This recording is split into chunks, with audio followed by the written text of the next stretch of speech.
Hello friends, आप सभी का हमारे YouTube channel SSC coaching centre में स्वागत है। आज मैं आपके लिए कैलेंडर के इंपॉर्टेंट प्रश्न लेकर के आया हूं। तो चलिए स्टार्ट करते हैं। पहला सवाल, 15 जुलाई 1964 को बुधवार था, तो 15 जुलाई 1965 को कौन सा दिन था? इसमें आपको क्या दिया गया है? देखो 15 जुलाई, ठीक है। सन दिया गया है 1964, दिन दिया गया है बुधवार का, ठीक है, दिन दिया गया है बुधवार। पूछा क्या है? 15 जुलाई का ही पूछा है। एक वर्ष आगे बढ़ गए, 1964 से 1965 पहुंच गए। अब यहां पे कौन सा दिन होगा ये बताना है। सबसे पहले तो मैं आपको बता देता हूं कि जितने भी बच्चे हमारे वीडियोस के लिए देखते हैं उनको टाइमिंग नहीं पता है, तो हमारा एक वीडियो तो सुबह के 11 बजे आता है, दूसरा वीडियो दोपहर के 3 बजे आता है, और तीसरा वीडियो रात के 8 बजे आता है, यानी कि 7 बजे आता है। हाँ, 7 बजे आता है। पहले मैं 8 बजे अपलोड कर रहा था, लेकिन अभी 7 बजे टाइम उसका कर दिया है। तो 7 बजे तीसरा वीडियो, सुबह 11, दोपहर के 3, तो शाम को 7 बजे कर दिया टाइम उसका। 8 बजे वाले वीडियो का अब 7 बजे कर दिया गया है। तो आप वीडियो अपलोड हो जाता है, चैनल को सब्सक्राइब कर लीजिए, तो चैनल पे जाके आप कभी भी देख सकते हैं वीडियो को। देखिएगा, जब आपको सेम डेट में, सेम मंथ में एक वर्ष आगे पूछ ले, चाहे 2 वर्ष आगे पूछ ले, चाहे कितना भी वर्ष वो आगे क्यों ना कह दे, इससे कोई आपको परेशानी वाली बात नहीं है। कितना भी वर्ष क्यों ना आगे के लिए कह दे, आपको उसने 1 वर्ष आगे बोला है, आप इसमें 1 जोड़ लीजिएगा। 2 वर्ष आगे बोलेगा 2 जोड़ लेंगे, 10 वर्ष आगे बोलेगा 10 जोड़ लेंगे, 20 आगे बोलेगा 20 जोड़ लेंगे। समझ में आई बात? तो यहां पर मुझसे केवल 1 वर्ष आगे का पूछा है ना, तो मैं यहां क्या करूंगा, केवल 1 जोड़ लूंगा। 64 में जोड़ लूंगा 1, तो 1 ही तो बढ़ रहा है, 64 से 65 पहुंचे, 1 ही तो जोड़ूंगा। तो बुधवार में 1 जोड़ूंगा, तो ये दिन हो जाएगा मेरा यहाँ पे गुरुवार का।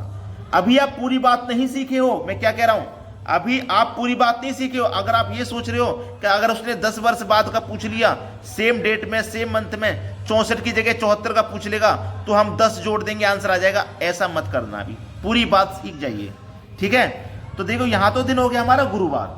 अब मैं जो कह रहा हूं उसको समझिएगा। यहां हमसे कितना, 1 दिन आगे पूछा है ना, 1 वर्ष आगे गए थे, 1 जोड़ना है। 10 वर्ष आगे जाएगा 10 जोड़ना है, 20 आगे जाएगा 20 जोड़ना है। लेकिन जितने वर्ष बीच में लीप वर्ष पड़ेंगे, जैसे मान लो 64 के बाद में वो पूछ लेगा 74 का, तो 10 वर्ष आगे का पूछेगा। जब 10 वर्ष आगे का पूछेगा तो 10 जोड़ेंगे। लेकिन बीच में जितने भी लीप वर्ष पड़ेंगे उनमें क्या होगा, फरवरी का महीना 29 का होगा। जैसे 2 लीप वर्ष पड़ गए ना, तो 2 इसमें फिर एक्स्ट्रा आपको ऐड अलग से करने पड़ेंगे, याद रख लीजिएगा। आगे इस वीडियो को पूरा देखोगे तो सारी बातें क्लियर हैं, लेकिन वीडियो को पीछे मत छोड़ना। जब छोड़ देते हो तभी आप सारी बातें नहीं सीख पाते हो। तो यहां पे तो दिन हो गया हमारा गुरुवार, पहला ऑप्शन। अब देखते हैं अगला सवाल। अगला प्रश्न है, 10 दिसंबर 1981 को गुरुवार था, तो 10 दिसंबर 1991 को कौन सा दिन था? देखिएगा कब का दिया गया है, 10 दिसंबर 1981। हाँ, 1981 का दिन है हमारा गुरुवार, ठीक है, गुरुवार का दिन है। पूछा कब का गया है? 10 दिसंबर का ही पूछा गया है, ठीक है। 10 दिसंबर 1991 का पूछा। इस बार क्या दिन होगा? पिछले क्वेश्चन के जैसा है, सेम डेट है, महीना भी सेम है, बस हम क्या कर गए, 81 से 91 पे पहुंच गए। तो कितना वर्ष आगे का पूछा इसने? इस बार 10 वर्ष आगे का पूछ लिया, तो हमें 10 तो जोड़ना ही है, ये तो कंफर्म कर लीजिए। जितने वर्ष आगे जाएंगे उतना तो हमको जोड़ना ही है। 10 वर्ष आगे पहुंच के 10 जोड़ना है। अब इसके बीच में कितने लीप वर्ष पड़े हैं, लीप वर्ष कैसे पता करेंगे? जो सन लास्ट की 2 डिजिट 4 से कट जाएगी, समझ लीजिए वो लीप वर्ष है। अब 81 के बाद में 84 आएगा, जो 4 से कट जाएगा 84, तो 84 हमारा लीप वर्ष है। 84 में फरवरी का महीना 29 का रहेगा। 84 के बाद फिर 88 आएगा, 4 साल बाद आता है लीप वर्ष, ठीक है। तो बीच में हमारा एक 84 लीप वर्ष है और एक 88 लीप वर्ष है। 91 और 84 के बीच में 2 लीप वर्ष है, 84 और 88, 2 लीप वर्ष है ना। तो हम देखो, पहले तो 10 वर्ष आगे गए थे, 10 जोड़ लिया। अब 2 लीप वर्ष है, तो इसमें 2 और जोड़ लीजिए, मतलब टोटल हमको 12 जोड़ने हैं। टोटल कितने जोड़ने हैं? 12। यानी कि 12 दिन बाद क्या दिन होगा ये बताना है। तो हमारा देखिए 12 दिया है ना, 12 निकल गया। इसको क्या करेंगे, एक हफ्ते में 7 दिन होते हैं, तो 7 से डिवाइड कर दो। 7 एकम 7, बचेगा कितना? 5 बचेगा ना। गुरुवार का दिन था, इसमें 5 जोड़ दो, 1 2 3 4 5। गुरुवार के बाद में 5वां दिन पूछा है, तो शुक्रवार, शनिवार, रविवार, सोमवार, मंगलवार, कौन सा दिन हो जाएगा? मंगलवार का दिन आएगा यहाँ पे। अगर आप वीडियो को पूरा देख रहे हैं ना, एक एक स्टेप समझ के देख रहे हैं, तो सवाल तो कभी गलत होगा ही नहीं। और दिमाग में ऐसे सेट हो जाएगा, कभी दूसरा वीडियो नहीं देखना पड़ेगा इन प्रश्नों के लिए। आज देख लिया, समझ लो, जिंदगी भर के लिए सीख जाओगे। अब देखते हैं अगला प्रश्न। अगला प्रश्न है 1 फरवरी 1920 को गुरुवार था, तो 5 मार्च 1920 को कौन सा दिन था? यह सवाल अच्छा है। अब इसमें जो सेम डेट सेम महीना वाला था वो मैंने हटा दिया, क्योंकि वो तो आप सीख चुके। अब ऐसा देख लो जिसमें तारीख भी अलग हो, महीना भी अलग हो। ठीक है, चलिए। 1 फरवरी 1920 को गुरुवार था, 1 फरवरी को। याद रखना मेरी एक बात, जितने का महीना होता है आप उतना लिख लीजिए पहले। अब ये फरवरी का महीना 28 का होता है, लेकिन हमारा 1920 सन दिया गया है ना, ये लीप वर्ष दिया गया है, तो लीप वर्ष में फरवरी का महीना कितने का होगा? 29 का। फरवरी का महीना कितने का होगा? 29 का। 29 का रहेगा, जिसमें से उसने 1 तारीख का दिन दिया गया है, 1 तारीख को गुरुवार है, तो जिस महीने में से जितने तारीख की वो बात कह देगा, जैसे उसने यहां तो 1 तारीख की बात कह दी, तो आपको 1 घटाना है, 28 बचेगा फरवरी में दिन। कितना बचेगा? 28। अगर वो 10 फरवरी कह देता तो हम 29 में से 10 घटा देते, 12 कह देता 12 घटा देंगे, 7 कह देगा 7 घटा देंगे। तो उस महीने में जितने दिन होते हैं उसमें से उतना माइनस कर देना, जितने दिन के लिए उसने सवाल दिया गया है, मतलब दिन पूछा गया, उतना माइनस कर देना है। तो 1 दिन का दिया गया तो मैं 1 माइनस कर दूंगा, 28 दिन बचेगा। फरवरी के महीने में कितना दिन बचेगा? 28 प्लस उसके बाद में फरवरी के बाद कौन सा महीना आ जाएगा? मार्च का।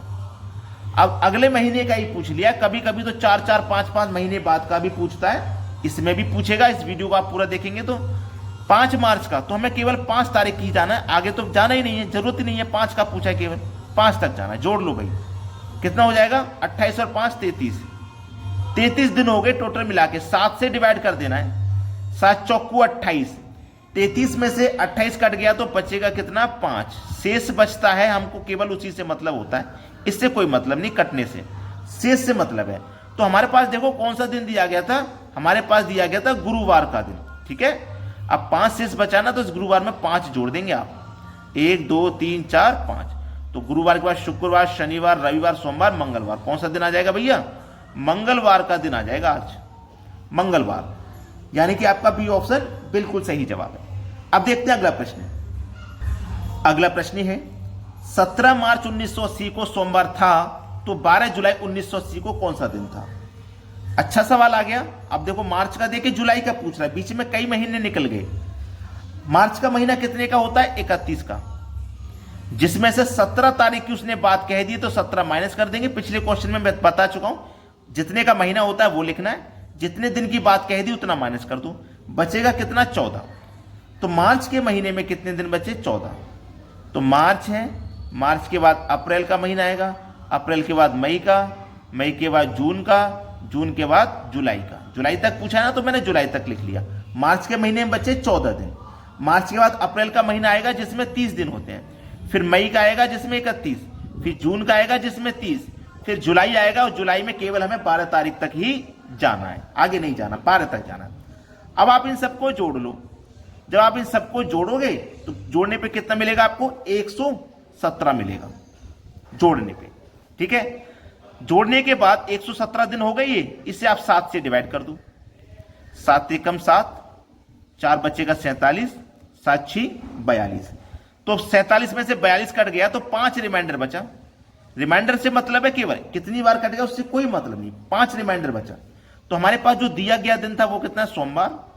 सोमवार में रिमाइंडर जोड़ देते हैं, 5 बचा है, 5 जोड़ दो, 1 2 3 4 5। सोमवार के बाद मंगलवार, बुधवार, गुरुवार, शुक्रवार, शनिवार, कौन सा दिन हो जाएगा? 5वां दिन शनिवार का हो जाएगा। देखो आपके डी ऑप्शन में आपका आंसर मिल गया। क्लियर है सभी को? अब देखते हैं अगला सवाल।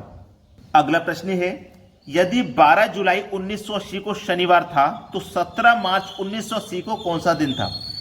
जुलाई का दिया गया, मार्च का पूछा गया, इस बार बाद का देके पहले का पूछा गया है। ऐसा सवाल भी आपको दिक्कत दे सकता है, इसलिए लेकर के आ गया मैं। आपको पता है कि पहले तो महीना मार्च का ही आएगा, पहले जो महीना आएगा वो तो मार्च का ही आएगा। मार्च के बाद अप्रैल, अप्रैल के बाद मई, मई के बाद जून, जून के बाद जुलाई। ठीक है, ये आपको कंफर्म है। अब मार्च का महीना कितने का होता है? 31 का। ठीक है, जिसमें से 17 मार्च की उसने बात कह रहा है, तो 17 को हम माइनस करके लिखेंगे, बचे हुए दिन 14 हैं, 14 लिख लो। फिर उसके बाद अप्रैल में 30 दिन, मई में 31, जून में 30 और जुलाई में कितने? 12 तारीख। 12 तक ही तो जा रहे हैं हम, जुलाई में कितने जा रहे हैं, 12 तक, क्योंकि हमसे 12 जुलाई का दिया गया है और 12 जुलाई से हमें पहले जाना, आगे नहीं जाना। तो 12 जुलाई से हमें आगे जुलाई के बाद तो अगस्त, अब वो आ जाएगा जुलाई के बाद अगस्त आ जाएगा, तो अगस्त में नहीं पहुंचना, हमें तो पहले ही रहना ना 17 मार्च तक। तो 12 जुलाई जब दिया गया तो 12 जुलाई से हमें पहले ही जाना है। और कहां तक जाना है, हमारे पास 17 मार्च का दिन पूछा है क्या होगा, तो 17 मार्च से पहले नहीं जाना, 17 मार्च से पहले नहीं जाना। टोटल 31 दिन है, जिसमें से 17 पहले के 17 नहीं जाना। उन 17 को जब नहीं जाएंगे तो उन 17 को माइनस कर देंगे, बचे हुए दिन हमारे ऊपर के 14 हैं। 17 तारीख के बाद जो ऊपर के दिन बचे हुए हैं वो 14 है, इसलिए 14 ही लिया गया है। सभी को जोड़ दोगे वही 117 आ जाएगा यहां पर भी, और 7 से कर दो डिवाइड तो यहां पर भी 5 शेष आपका बचेगा। ठीक है, हमारे पास कौन सा दिन था यहां पे, शनिवार का दिन था, शनिवार का दिन था। एक बात याद रखना, पहले का पूछ रहा है, जुलाई का देके मार्च का पूछ रहा है, पहले का पूछ रहा है, तो इस बार जो शेष बचा उसे पहले की तरफ जोड़ेंगे, बाद की तरफ नहीं। जब बाद की पूछता है तो बाद की तरफ, और पहले का पूछेगा तो पहले की तरफ। तो शनिवार में से एक घटाओ, शुक्रवार, गुरुवार, बुधवार, मंगलवार, सोमवार, यहां कौन सा दिन आ जाएगा, यहां आ जाएगा आपका सोमवार का दिन। ये बिल्कुल सही जवाब हो जाएगा, सोमवार, पहला ऑप्शन। आज का वीडियो कैसा लगा कमेंट करके जरूर बताइएगा। वीडियो देखने के लिए आपका बहुत बहुत धन्यवाद।